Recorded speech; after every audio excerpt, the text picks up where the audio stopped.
None of this would have happened or worked if Sabrina Carpenter wasn't white, blonde, blue-eyed. KATSEYE is getting absolutely slaughtered on social media after the Grammys performance. Do you think it was because of Euphoria that then every role then became she's being sexualized? As a young woman, you're just as aware of when you're in control as when you're not.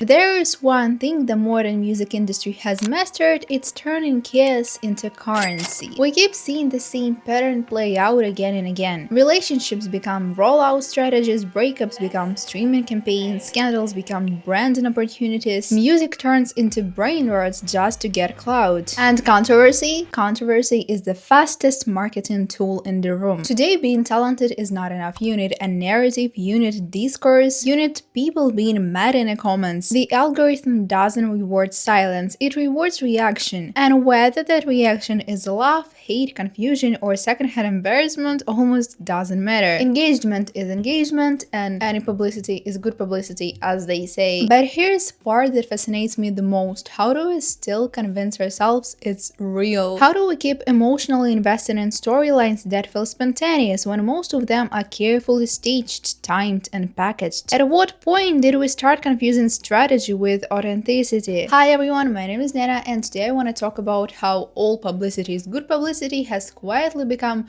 one of the most powerful strategies in pop culture. How artists and their teams blur the line between authenticity and performance, how media narratives are engineered, and how sometimes it feels like we are not consuming music anymore, we are consuming moments designed to go viral. So my question is, are we witnessing marketing in real time, or are we watching how talented people slowly are willing to become a meme just to get a clout, just to get attention? I feel so Gen Z when I say the word clout, but also I feel brain rotted. And maybe even the bigger question is, if we know it's staged, why do we still play along? Let's talk about PR, controversy, talent, and whether you can really build a long-term career on rage bait. Because hype is powerful, but it is also fragile. Before I say let's get into it, please put thumbs up to this video so you don't forget later. Also subscribe, support Ukraine. I'm from there. I'm alive, thank God. Happy Valentine's. I'm filming it on Valentine's and I have birthday in 5 days. How old do you think I look? Pick me, girl, in real time. And let's get right into it.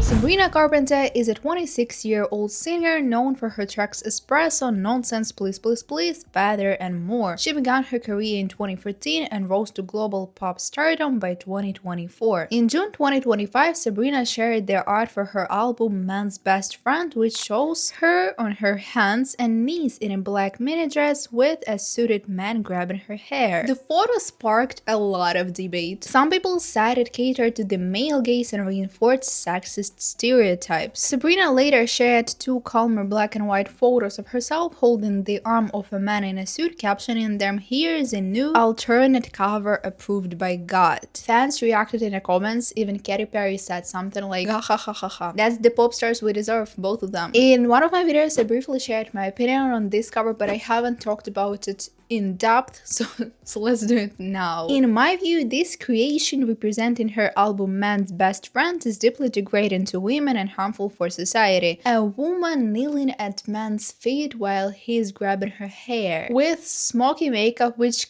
kinda looks a little bit blurred, like something bad was happening previously. It looks even more disturbing to me. A lot of people assume that it is satire, and people that don't agree with this cover are just boring like me, but I wouldn't say that it's satire. If it was, the positions would be reversed. Satire that involves any hint on domestic violence is also unaccepted. And finally, her own explanations about the meaning of the cover were changing all the time, so it's not like she had any real thought and idea while making this, of course, allegedly, and in my opinion. That leads to one conclusion: the shot was planned simply to spark discussion. After her album came out, she went to interview and said something like, I think as a young woman, you're just as aware of when you're in control as when you're not.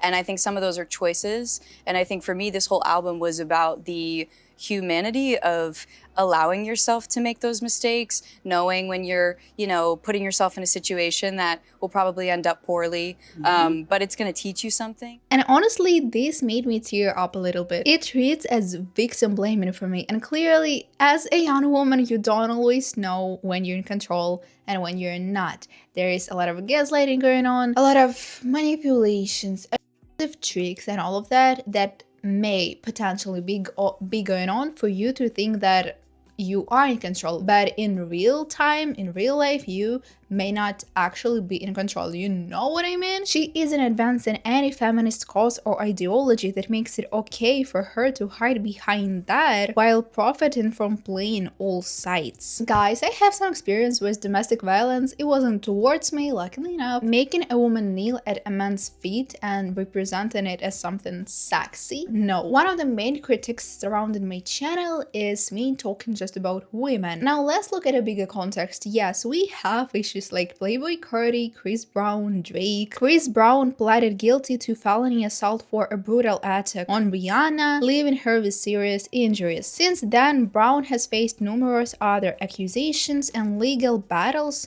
showing a pattern of violence. Playboi Carti's former partner, Iggy Azalea, alleged violence and addiction issues during their relationship. In 2022, Carti was arrested for allegedly choking his then pregnant girlfriend during a dispute over a paternity test. And finally, Drake, who allegedly corresponded and expressed affection to Millie Bobby Brown when she was 15, giving her advice about boys, alongside his alleged attraction to young girls. Kanye West, then all of this exists. I think it deserves a real video, a separate one. But right now we are talking about an album cover, which in context of all of this may be innocent and sound like total nonsense, but to me it still degrades society, demeans women, and trivializes the experience of domestic violence. Maybe there will be people that will say something like hair pulling is actually sexy and it can refer to consensual sexual activity. My response is that okay,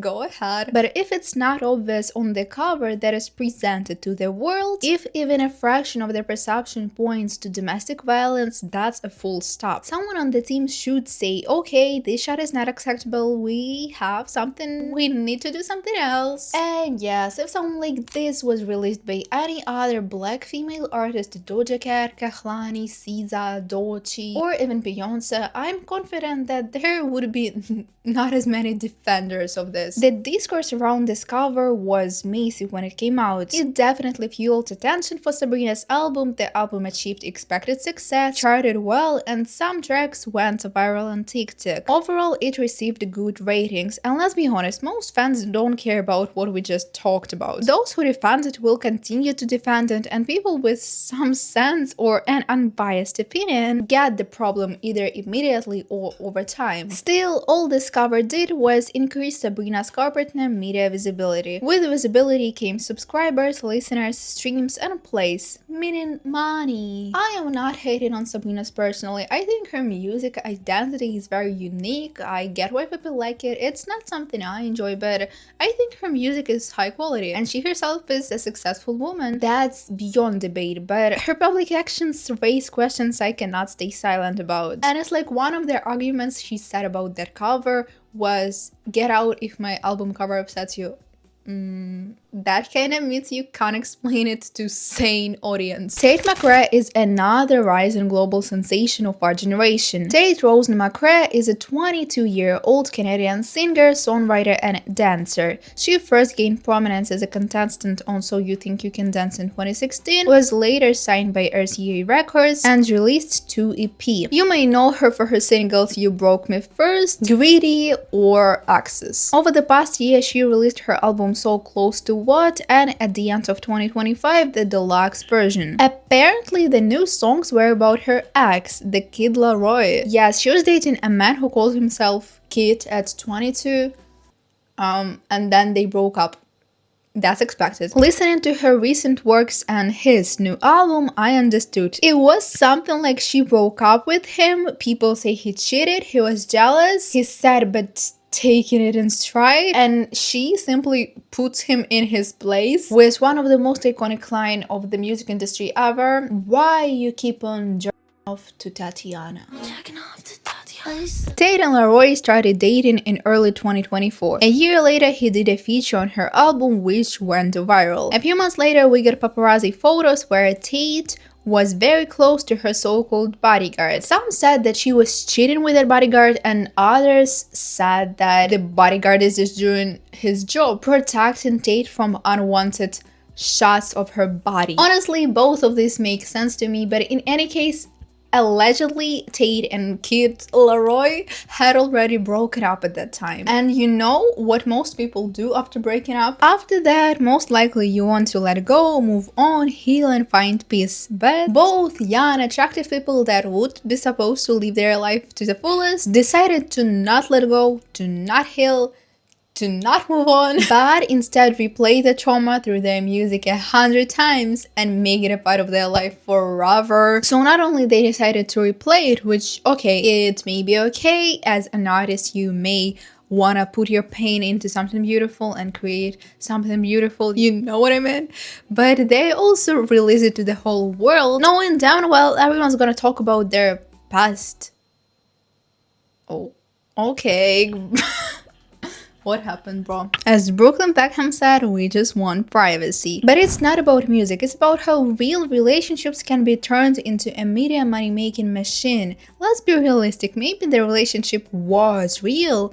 Young people were in the same scene, working in the same industry, knowing same people, they meet, they fall in love, that's possible. But their collapse song, then one song from the Kid Laroi hinted at the breakup, her response song, a deluxe album dedicated to the breakup, then his career revival. He made a whole album based on their breakup. At some point it stops looking like two people hurting and starts looking like two artists monetizing their breakup perfectly. When you truly suffer, you want silence. You don't want every emotion to become a track, every argument a hit, every pain a TikTok quote. Here, instead of closing the door, they open it even wider. For fans, media, streams, charts. Fans analyze lyrics, look for so-called Easter eggs, and compare who won the breakup. Instead of healing, we see a performance of it. Instead of privacy, we see content. Their breakup became part of marketing. Painful, beautiful, but clickable. Relationships stopped being places to grow and become stages for image formation. It's no longer about who loved more, but who packaged the story better for the public. In an industry where emotion is basically a product, even heartbreak stops being personal. It becomes just another release for the public. And still I think that Tate won. Honestly, I don't know if it makes sense to talk about myself here, but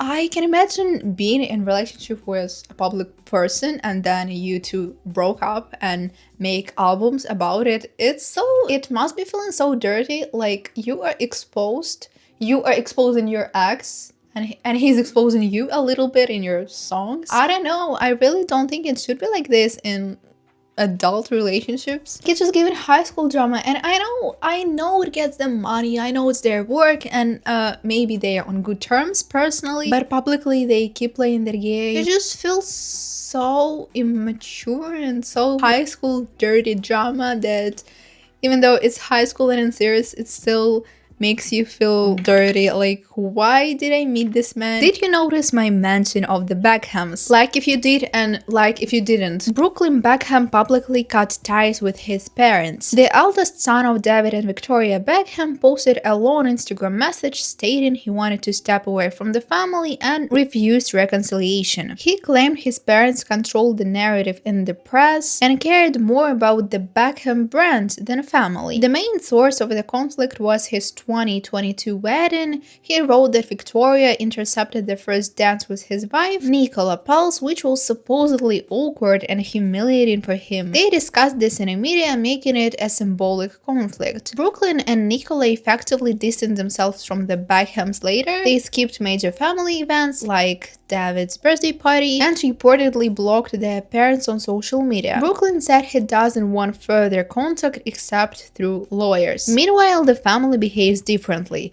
David and Victoria continue living their lives, sometimes appearing publicly, and their other children show kinda a happy family image on social media. There is this guy, Mark Anthony, who performed at the wedding or was like a host of the wedding. He said the story is sad, but the way it appears in the press is far from the truth. When I heard this story for the first time, when I read his Instagram stories, I was like, okay, I understand him. Yes, he's rich and privileged, but I have some empathy. I thought something like he probably just wants to put stop to this media play, press manipulation, and yes, sometimes putting a stop to it is actually going forward, saying your truth, and hoping that people will stop caring at the end of the day. But rumors started circulating that Brooklyn plans to release a memoir detailing everything. Memoirs are books where someone shares very personal, detailed stories. This information emerged because Brooklyn and Nicola vacationed at a place in Montecito, California, the same place where Prince Harry recorded his interview promoting his memoir, Spare. Prince Harry made a lot of money from that, and allegedly Brooklyn wants to do the same. This kinda amused me. Saying you want privacy for you and your wife is so loving,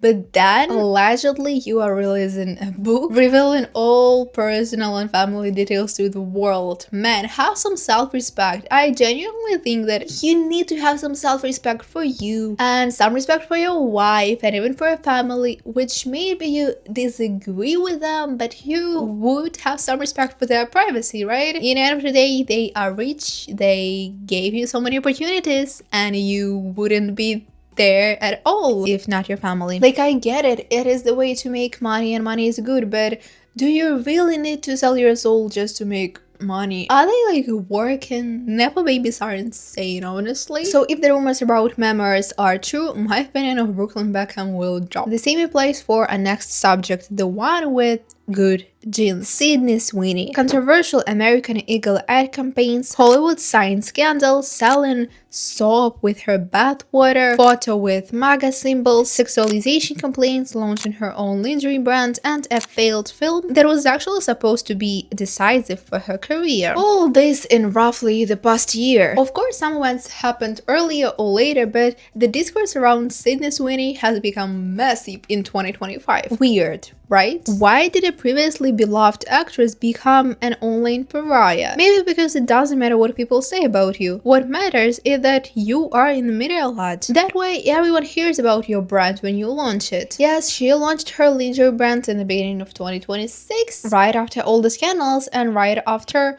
the whole world was talking about her. My personal opinion on Sydney Sweeney and all of her scandals is neutral. Like, I don't care. She stopped clicking anything in my brain as a person. Let her do whatever she wants with her bathwater, with her career, with soap. Do I agree with everything? Honestly, I don't care, but just like that, my sympathy to her as public figure has disappeared. It's zero now. The all publicity is good publicity strategy might be exactly what the team behind a new girl group is following. Oh my god, I excited. Of course, I'm talking about Little Mix. I know, you know who I'm talking about. It's KATSEYE. People want me to talk about them all the time, I don't know why. KATSEYE is a girl group based in Los Angeles. The group is composed of 6 members: Daniela, Lara, Mano, Megan, Sophia, and Yuncha. With members from the Philippines, South Korea, Switzerland, and the United States, KATSEYE is often described as a global girl group. The group was formed through the 2023 reality competition series Dream Academy, a collaboration between Hype and Geffen Records. You might know them from tracks like Touch, Gnarly, and Gabriella.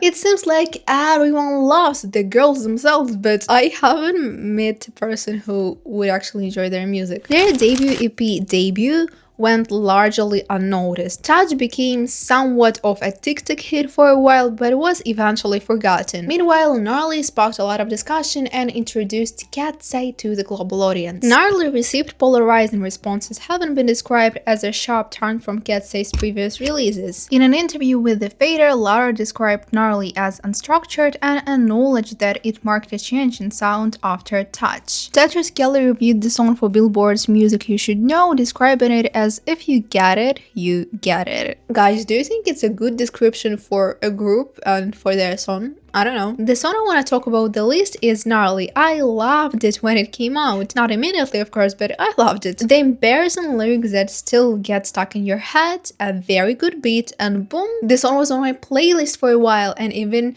made me feel like a baddie. It fulfilled its mission. Gnarly is supposed to make you feel like the shit. And it did. I know a lot of people who did enjoy this song, and also I know people that are like, y'all, how do you listen to it? Which one are you? Let me know in the comments.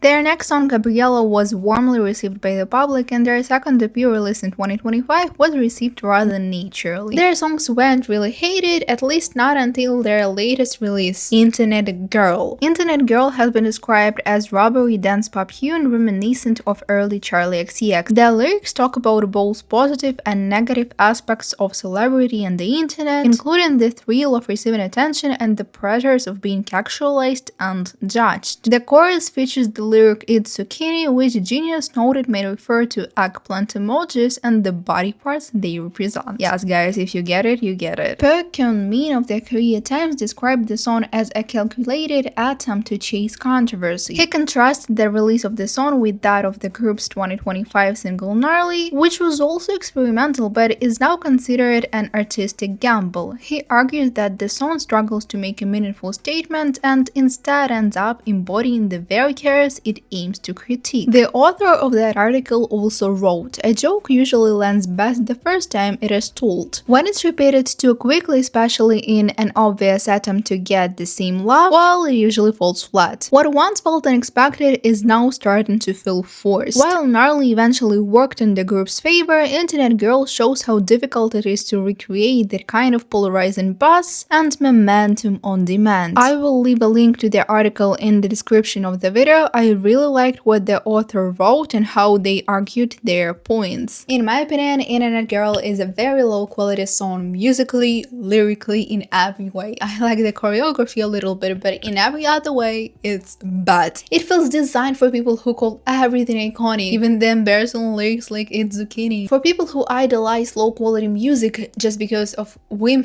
For people who idolize low quality music just because they like artists who perform it. But it seems like there are many such people, since the track achieved good chart positions. Personally, I haven't met anyone who genuinely listens to this song. To me, the release felt like a desperate attempt to recreate the hype of Gnarly. Internet Girl sounds like a failed K-pop song strangely aimed at a Western audience, but if you disagree, feel free to share in the comments. After all, this all is just my opinion. In any case, there was already a lot of discussion about this track at the beginning of the year, and KATSEYE's media presence increased. The same happened after their performance at the Grammy Awards. KATSEYE were nominated for the Best New Artist and Best Pop Duo Group Performance with Gabriella. However, they performed Gnarly, allegedly because only that song could fit into 2 minutes of their performance. People didn't like the decision, and honestly, Gnarly is not the best choice for an award show like the Grammys. In the room were people who had worked for years, if not decades, on their music, and meanwhile someone is shouting "gang gang gang, bang bang bang, boba tea," and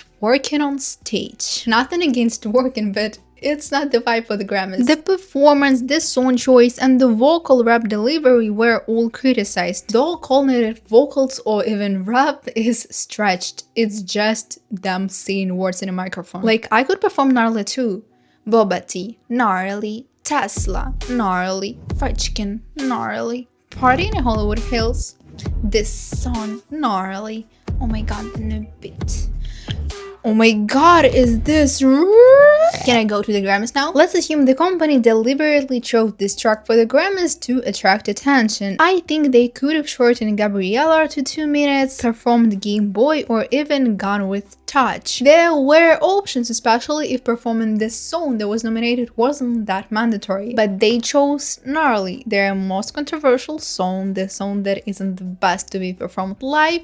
And yes, they got their attention. Honestly, I'm already tired of it. These incredibly talented girls are being given songs, brain rot songs with no meaning, embarrassing them and creating a bad impression worldwide. It's time to give them what they deserve, a good song and a good PR. They are just now being a rage bait group. Let me make a disclaimer. I'm addressing what their team does. I know that the girls aren't responsible for it, but they are presenting it and that's why they get all the hate. Me personally, I'm not hating on the girls. I'm talking about the strategy that their team chose. And right now, their team seems to be going for a rage-based strategy, brain rot music, because it gets attention and it works. It works short term, but long term, I don't think that the artists who were sat in the Grammys, in the Grammys studio, in the Grammys hall, I don't think that they were like, wow, these girls